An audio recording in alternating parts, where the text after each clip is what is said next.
안녕하세요. 안녕하세요. 안녕하세요. 네, 성경사랑방 차준희 교수의 구약 제대로 읽기의 차준입니다.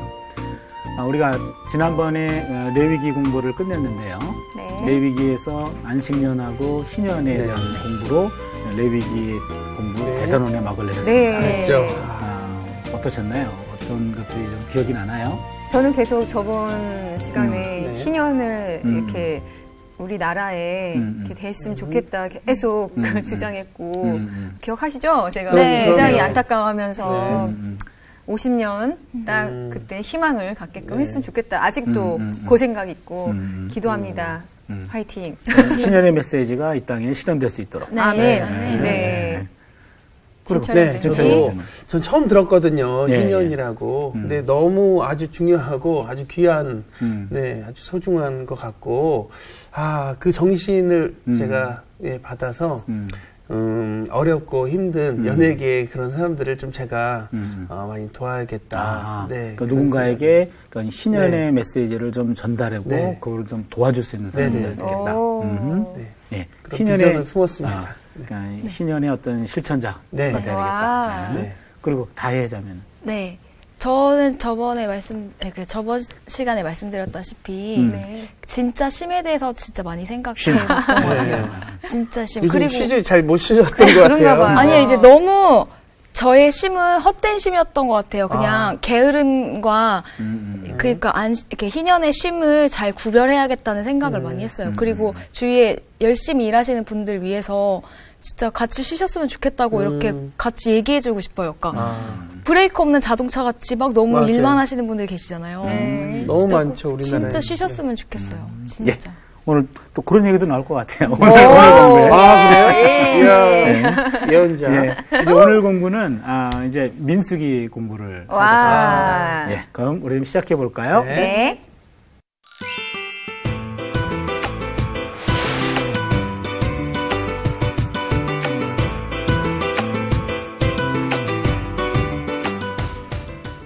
그 민수기 하면은 여러분 뭐 생각나는 거 없나요? 영숙이 친구 민숙이 여자 이름 민숙이. 우리 선정 씨 없으니까 좀 개그를 팍팍 날리세요, 정말. 또 이제 성경으로 돌아와서 성경 창세기, 출애굽기, 레위기, 민수기. 민수기 뭐가 생각나요? 레위기는 읽기 싫은 책이었고 민수기 하면은 민수기 뭐가 여러분 솔직하게 그냥 민수기 하면은 생각나는 게 없음도 괜찮아요. 특별히 떠오르는 본문도 없다. 이래도 좋고. 그냥 그렇게 외운 것 같아요. 그래서 민수기, 신명기, 여호수아 이런 식으로. 민수기 중에 생각나는 본문도 별로 없고. 그렇진 않은데 갑자기 얘기하시니까. 갑자기 물어보니까. 이게 좀 준비를 좀 할 것을. 그 왜 민수기는 민수기일까? 왜 자꾸 영숙이 친구. 그래서. 왜냐면은 창세기 우리가 공부했고 출애굽기, 레위기까지 공부했는데 이제는 그 민수기 들어왔는데 민수기 특색이 없는 책이라서 그래요.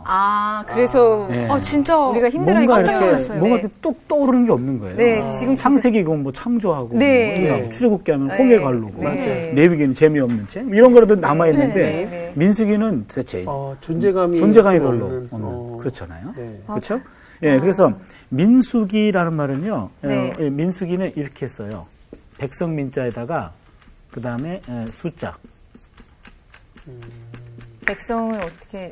백성의 숫자를 기록한 책. 백성의 숫자를 셌다. 민수기. 인구 조사를 했어요. 인구 조사를 2번에 합니다. 출애굽 민수기 1장에서 출애굽 1세대. 출애굽을 한 사람들. 한 사람들이 이제 시내산에 머물러 있는 기간 동안에 그들이 몇 명이다. 아까 지파 얘기를 잠깐 하려고 했었거든요. 들었어요. 그래서 지파하고 숫자를 셌어요. 그게 출애굽 1세대입니다. 1장에서 인구 조사를 해요. 그리고 26장에 가지고 또 한 번 조사를 해요. 이제는 광야 시절을 다 보내고 나서 광야의 40년 시절을 다 보내고 출애굽 2세대입니다. 출애굽 1세대는 출애굽할 때 20세 넘은 사람. 그 다음에 출애굽 2세대는 20세 넘은 사람들은 다 죽고 누구만 남죠? 가나안 땅 들어갈 때 가나안 땅에 누구만 들어가죠? 출애굽 1세대 중에서 여호수아와 갈렙. 그렇죠. 여호수아와 갈렙만 남았는데 1세대 중에서 20세 이상 된 사람 중에서 40년 뒤에 남았고 가나안 땅에 들어간 사람은 여호수아 갈렙밖에 없잖아요. 네. 그래서 출애굽 2세대를 다시 카운트를 해요. 26장에 나오죠. 그래서 인구 조사를 한 번도 하기 힘든 걸 2번이나 했다. 그래서 이제는 거기에서 나온 이름이 민수기가 됩니다. 백성들의 숫자를 셌다. 수기. 예, 민수기 이런 숫자입니다. 네, 그렇게 외우려고요. 영어 성경으로는 numbers라고 해요. numbers. 영어 성경 이름이 신명기는 민수기는 numbers예요. numbers. 굉장히 쉽네요. 네, Genesis, Exodus, Leviticus, Numbers. 이렇게. 교수님의 발음은 정말 안 좋아요. 최고예요, 정말. 예, 그럼 먼저 민수기 2장 공부인데요. 민수기 2장은 진을 편성해 가지고 행군하는 거예요. 지금 군인들 행군하는 것 같이 네, 너희들이 이제는 광야를 지날 때 어떻게 행군해라. 이걸 하나님이 이미 디자인해 주십니다. 와. 예, 이때 보면은요, 행진할 때 과연 어떤 위치로, 어떤 모습으로 해야 되는지 그거를 보여주는데 회막을 중심으로 하라 그랬어요. 회막을 가운데다가 두고. 민수기 2장 17절 이레 자매 읽어주세요. 네. 그 다음에 해막이 레인의 진영과 함께 모든 진영의 중앙에 있어 행진하되 그들의 진친 순서대로 각 사람은 자기 위치에서 자기들의 길을 따라 앞으로 행진할지니라. 예, 가운데 뭐가 있죠? 회막이 있고 예. 그다음에 레위인의 진영과 함께 모든 진영이 중앙에 있어서 행하고 네. 레위인이 중앙에 있고 그다음에는 그들이 진친 순서대로 자기 위치에서 길을 따라서 앞으로 행진하라. 네. 여기 회막이 나옵니다. 회막은 만날 회자, 모임 회자거든요. 그래서 회막이라는 것은 하나님과 백성들이 만나는 거룩한 천막이에요. 그런 회막을 가운데다가 두고 이렇게 행군하는 거죠. 이렇게. 그래서 회막은 말 그대로 만남의 천막입니다. 와, 만남의 천막. 만남의 장소처럼. 만남의 장소, 만남의 천막. 거기 출애굽기 29장 42절, 43절을 진철 형제 좀 읽어주세요. 네. 이는 너희가 대대로 여호와 앞 회막 문에서 늘 드릴 번제라. 내가 거기서 너희와 만나고 내가 말하리라. 내가 거기서 이스라엘 자손을 만나리니 내 영광으로 말미암아 회막이 거룩하게 될지라. 예, 거기 보시면 야훼 앞 회막문에서 네. 늘 들을 번제라. 그리고 너희와 만나고 내게 말하리라. 만나준다는 거예요. 네. 회막에서. 그러니까 그 회막을 가지고 이제는 이동하는 건데 이동할 때 회막을 중심에 두라 그랬죠. 회막을 중심에 두고 이스라엘 12지파가 호위합니다. 12지파가 호위하고 이제 앞을 향해 가는데 회막이 중심에 있고 가장 인너서클에는 제사장들이 에워싸요. 네. 이렇게. 제사장들이 에워싸고 그다음에는 맨 앞쪽에는 세 지파. 그다음에 뒤에도 세 지파. 옆에도 세 지파. 여기도 세 지파. 그럼 토탈 몇 개죠? 3, 4, 12, 12지파. 네. 12지파인데 맨 앞에는 유다가 맨 앞에 중앙에 서고 맨 뒤에는 에브라임 지파가 서고 뭐 이렇게 해서 하나님이 구체적으로 요런 디자인을 이렇게 해주시는 거예요. 그렇게 가라. 네, 대충 그냥 가라 이게 아니라 정말 하나님은 정확하신 것 같아요. 정확하게. 질서의 하나님 정말 정확하신. 위치를 정해주시고. 네. 예, 그래서 이걸 보면 우리가 알 수 있는 것은 광야 행진은 그냥 멋대로 간 게 아니라 하나님이 정해준 코스를 하나님이 정해준 어떤 시스템을 가지고 가게 했죠. 일종의 이 행군을 우리는 전쟁 진영이다 그렇게 얘기합니다. 워캠프, 전쟁 진영. 이 진영은 하나님이 디자인했습니다. 사람이 계획해 놓은 게 아니에요. 약속의 땅으로 가는 길은 광야의 길입니다. 험난한 광야의 길이에요. 근데 이렇게 이 길은 어떻게 이 길을 갈 수 있을까? 거기에는 수많은 적들이 있을 수 있고 지형적으로도 산지도 있고 뭐 높은 지역이죠. 그다음에 산도 막혀 있고 물이 있을지도 없을지도 모르고 그런 험악한 지역인데 거기를 어떻게 헤쳐나가야 되는가? 이거를 하나님은 회막을 중심으로 헤쳐나가라. 그렇게 얘기한 거죠. 회막을 가운데다가 두고 회막 중심의 공동체다. 그래서 이 회막에는 누가 만나준다 그랬죠? 하나님이죠. 그러니까 하나님을 가운데 모셔라 얘기죠. 가운데. 네. 그렇죠? 가운데 모시고 가다가 방향을 잃어버렸을 때 그때는 회막에서 만나주시는 하나님과 만나서 네. 하나님이 지시할 곳으로 가라 이런 얘기죠. 네. 그래서 하나님과 함께하는 캠핑이에요. 좋다. 네, 하나님을 가운데다가 모시고 캠핑장에 모시고 하나님의 길을 인도하는 거죠. 네. 그래서 이스라엘 12지파가 행군할 때는 이스라엘은 이래야 된다라는 것을 여기서 청사진같이 보여줍니다. 그래서 하나님 말씀대로 모이고 하나님 말씀 따라 이동하고 그리고 그래야지만 성공적으로 가나안 땅에 들어갈 수 있다는 얘기입니다. 와. 이것은 하나님 중심 공동체, 이걸 다른 말로 말하면은 신정 공동체가 되죠. 신정 공동체. 신이 정치하는 신. 네, 신이 정치하는 공동체가 돼야 된다. 그래서 광야에서 살아남을 수 있었던 것은 하나님 중심의 삶에서 얻는 은혜가 있었기 때문에 하나님 중심으로 살 때와 비로소 이스라엘의 살 길이 열린다. 네. 이것을 캠핑을 통해 가지고 보여주는 거예요. 캠핑. 예. 그런데 이것은 오늘날 우리에게도 그대로 적용이 되죠. 우리 인생길을 가는데 광야 같은 인생길을 가는데 네. 중심에 누굴 모셔야 되느냐 이거죠. 하나님. 예, 하나님 네. 모셔야 된다. 하나님 중심으로 모이고 하나님 중심으로 우리가 이동할 때 그 인생길은 안전한 길이 될 것이고 그러나 그 안에 하나님 중심에 하나님이 없다면은 내가 내 인생을 드라이브하기 때문에 나도 나를 믿을 수 없을 때가 많은데 엉망진창이죠. 그거는 네, 정말로 신뢰할 수 없는 길이 되겠죠. 네. 예, 하나님을 중심으로 모인 신앙 공동체는 세상과 역사의 한 복판에서 하나님과의 만남을 중재합니다. 그리고 세상을 변화시키는 거예요. 이 회막은 나중에 성전이 되고 그 기능이 성전은 나중에 교회가 됩니다. 그러면은 교회는 산속에 있지 않고 세상 한복판에 있어요. 네. 네. 그렇죠. 네. 교회가 산속에 있으면 기도원이 되죠. 네. 네. 그렇죠? 교회는 산속에 있지 않습니다. 세상 한복판에 있어요. 시장 한복판에 있습니다. 그거는 세상과 역사의 한복판에서 하나님과의 만남을 중재하는 거예요. 네. 거기서 하나님을 만날 수 있는 거예요. 교회에서.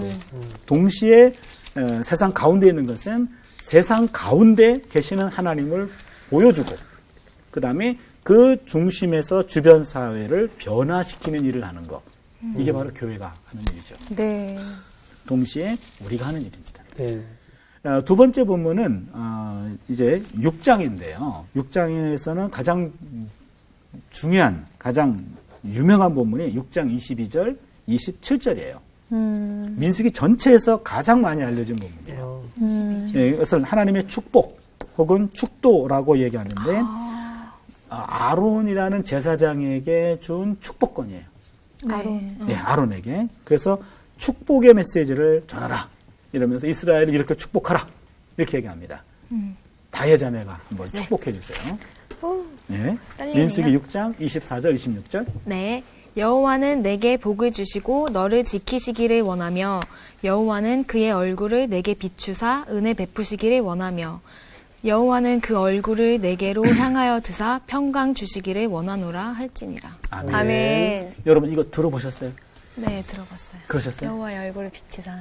그 말 들어보셨고 이거를 이렇게 축도로 사용하는 거 들어보셨어요? 네, 마지막에 네. 항상 기도 끝나실 때 목사님이 이런 걸로 축도하시는 거 들어보셨어요? 아니 이런 쪽은 말고 이건 아니죠. 네. 아닌 것 같아요. 얼굴을 그런 비추사. 비슷한 좀 네. 비슷한 느낌. 네. 뭐. 그렇죠. 예. 이 본문을 보시면은요.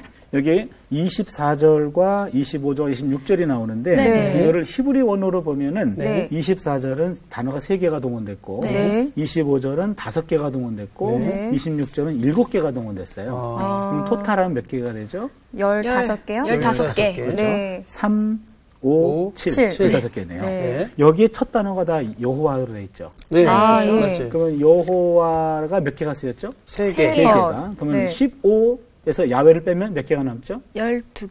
2개. 12개. 네. 예, 12지파가 돼요. 완전히 수. 네. 네. 12지파가 되고 네. 12지파를 축복하는데 각 축복의 주체는 야훼예요. 네, 하나님. 네. 여호와께서 네. 복을 주시고 여호와께서 은혜를 주시고 여호와께서 평강 주시기를 원한다. 그렇게 돼서 야훼 하나님이 축복의 주체로 나옵니다. 네. 그 다음에 12지파가 나오고 그래서 이스라엘 12지파를 상징하는데 제사장은 이스라엘의 12지파 가운데 있으면서 이스라엘 백성들의 삶을 지키시는 야훼 하나님의 복을 내리는 창구 역할을 하는 거예요.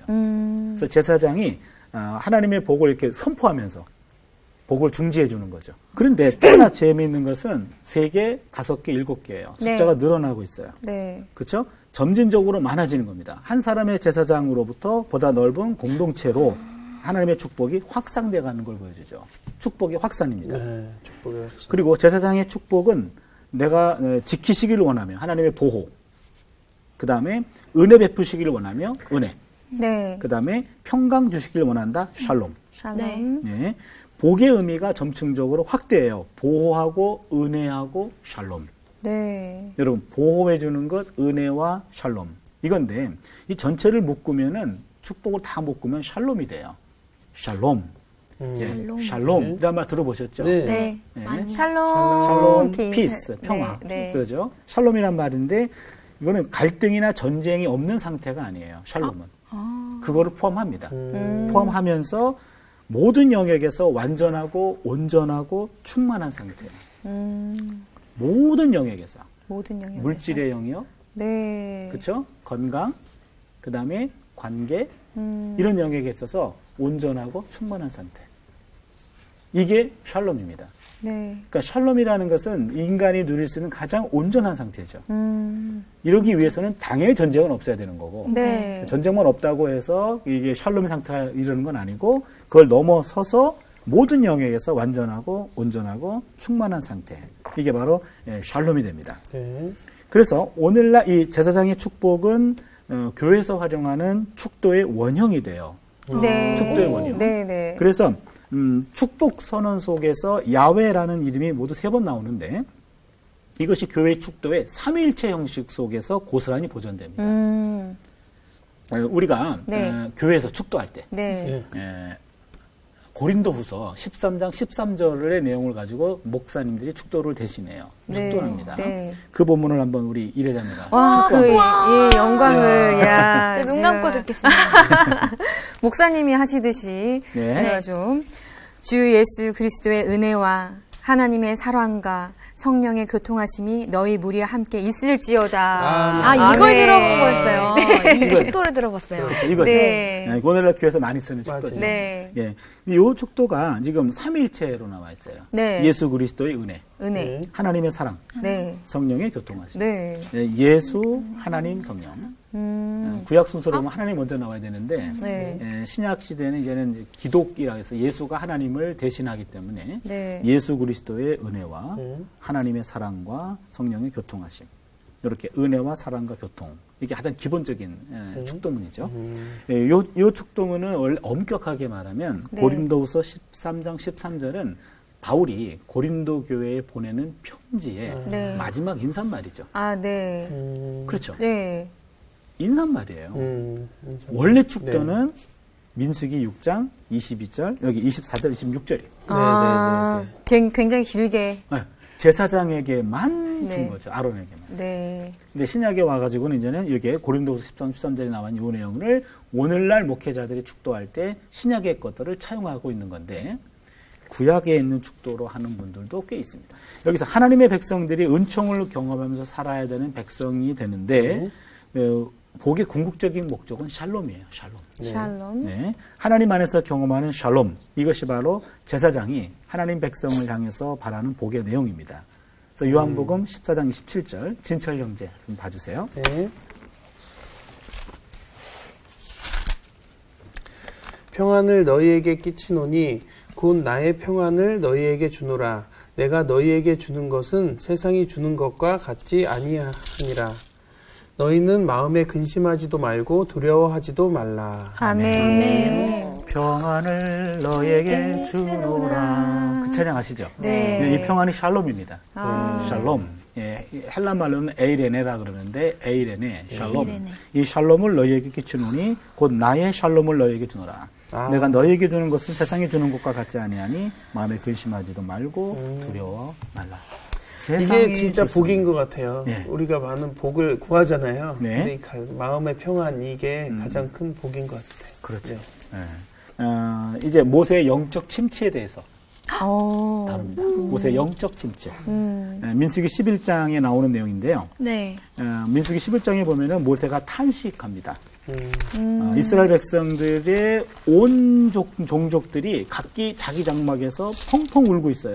아이고. 공개적으로 하소연합니다. 왜요? 그들이 광야 생활하면서 이제는 괴로웠던 것들을 이제는 토로한 거예요. 근데 공개적으로 하소연하니까는 이게 모세도 당혹스러웠어요. 네. 이거 완전히 그냥 모세 들으라고 하는 우리 지도자를 잘못 지금 당신 말 듣고 와가지고 우리가 망했다 이런 식으로 막 울고 있는 거죠.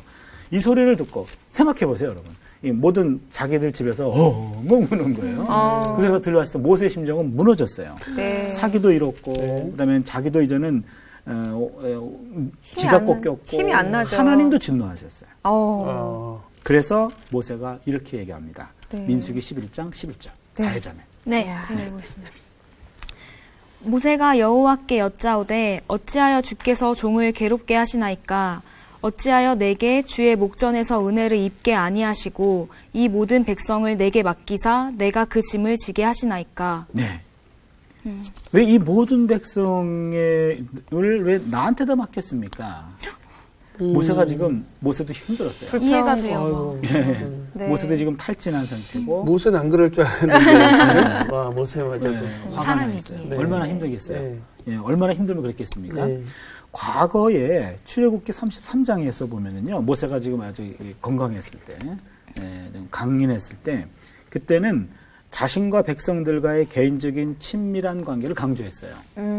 무슨 말이냐면 백성과 자기를 하나로 취급했어요. 내 백성 이런 식으로. 네. 한번 표현을 볼까요? 출애굽기 33장 16절.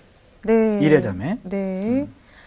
나와 주의 백성이 주의 목전에 은총 입은 줄을 무엇으로 알리까? 주께서 우리와 함께 행하심으로 나와 주의 백성을 천하 만민 중에 구별하심이 아니이까. 예. 나와 주의 백성이 그래놓고 우리가 네. 이런 식으로 모세가 백성들과 지금 하나라는 걸 표현하죠. 네. 나와 우리 주의 백성, 나와 주의 백성을 천하 만민 중에 구별하심이 아니니까 우리라고도 표현하고.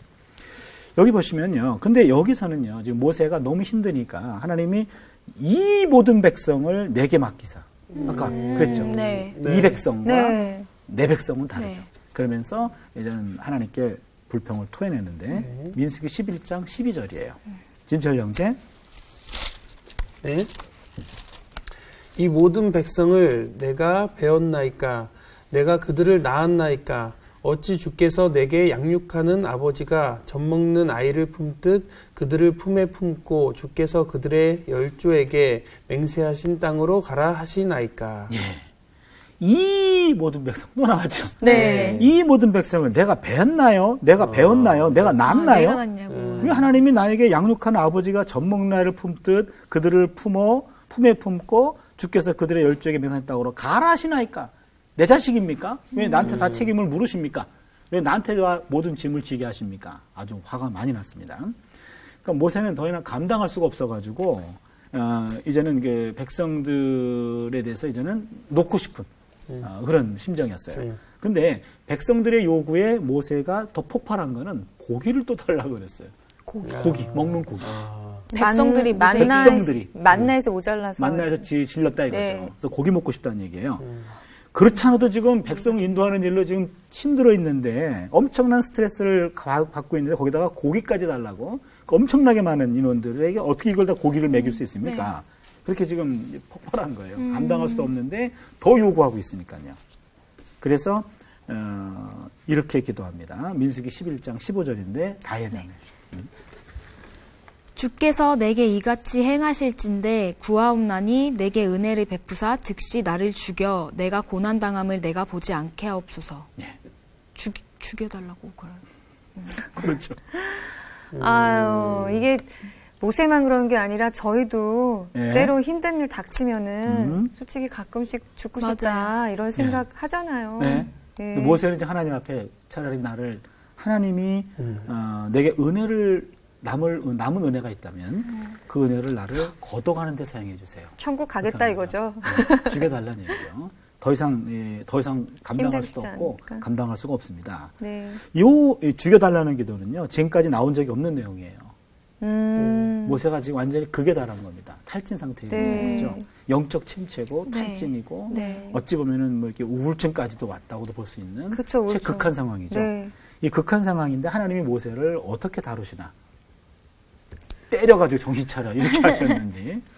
몇 대 맞아야겠네요. 막 이렇게 흔들어서 막 했는지. 정신 차려. 네, 막 이렇게. 내용을 좀 볼까요? 어떻게 했었나?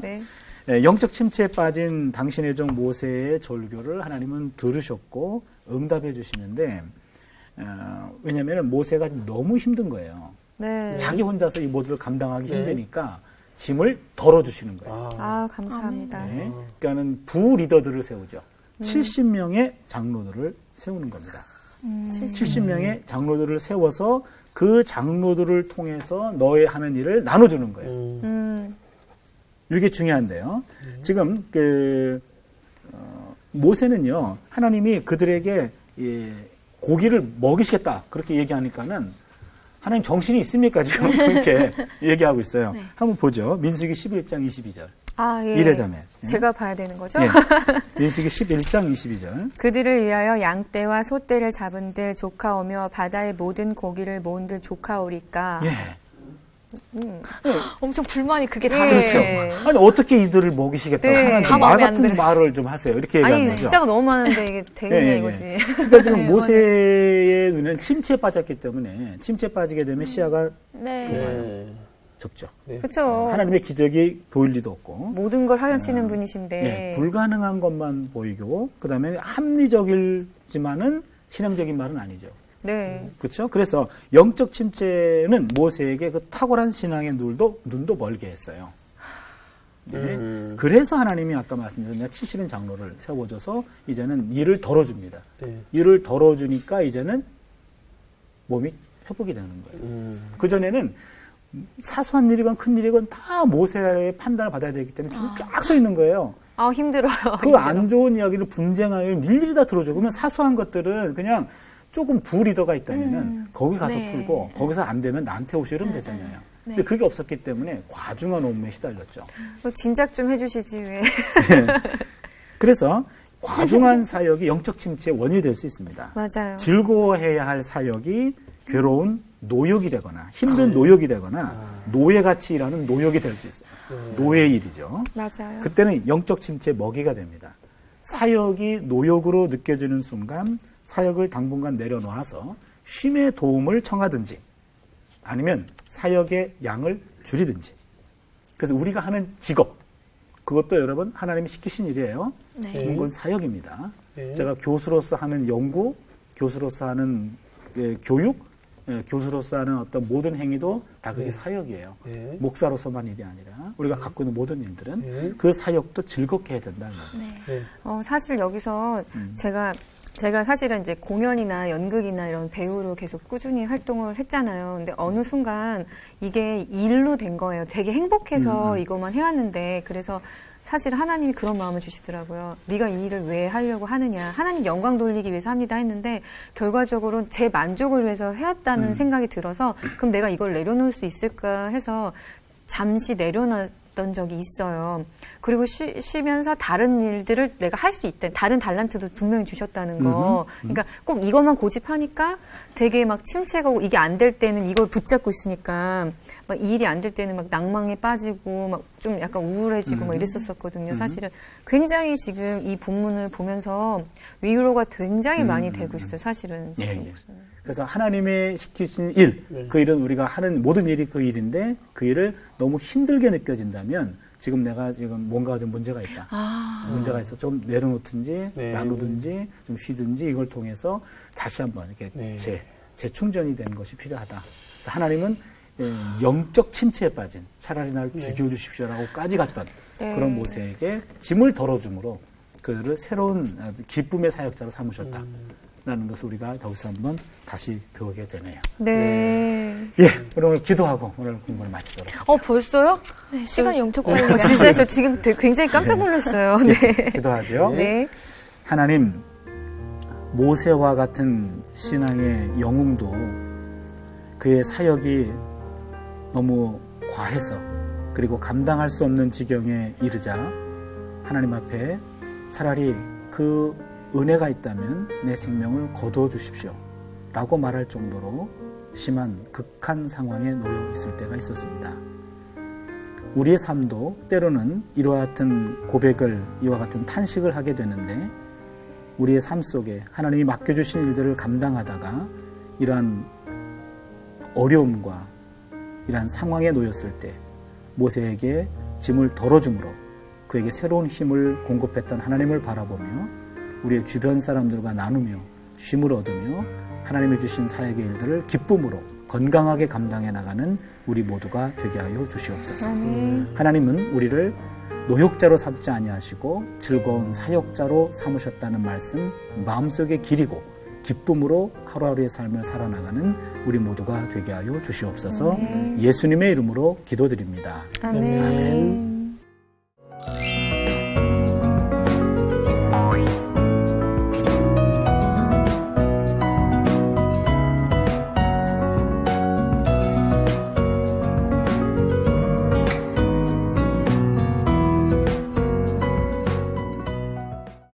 예, 여러분 오늘 공부 어떠셨나요? 민수기 공부를 했는데요. 다음 주에는 더 알차고 재밌는 민수기 공부로 제가 준비해 보겠습니다. 여러분 오늘 수고 많으셨습니다. 감사합니다. 감사합니다. 다음 주에 봬요. 와, 저번 시간에도 그렇고 이번 시간에도 그렇고 저는 정말 굉장한 위로를 많이 지금 받고 있어요. 상당히 많이. 제가 되게 고민했던 부분들, 항상 그랬던 부분 오면은 이렇게 공급받고 가는 것 같지 않아요? 네, 진짜 막 채워져요. 네. 그런 얘기를 들은. 성경사랑방 홈페이지에 궁금하신 점이나 시청 소감을 남겨주신 분들에게는 추첨을 통해 선물을 드립니다.